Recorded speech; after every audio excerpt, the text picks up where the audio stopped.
www.houseguda toba nashanza 150,000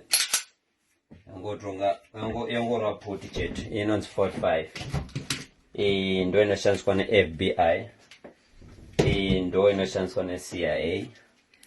ndeya 1911 inokwabadura munhu mabullets esamuri kuona esa anodhura more than 100 rounds but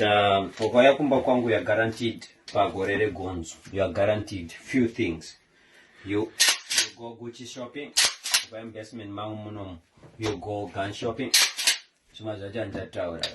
ndezvekutskubuda kuti gore regonzo iri ziputiri manje rinopedza zvese svika pamuparinya reiri rino remari bude zvekumhanya this one iri racho rine lensi manje iro unoritepa katupana ndobva rabudisa light ratitwabam houseguda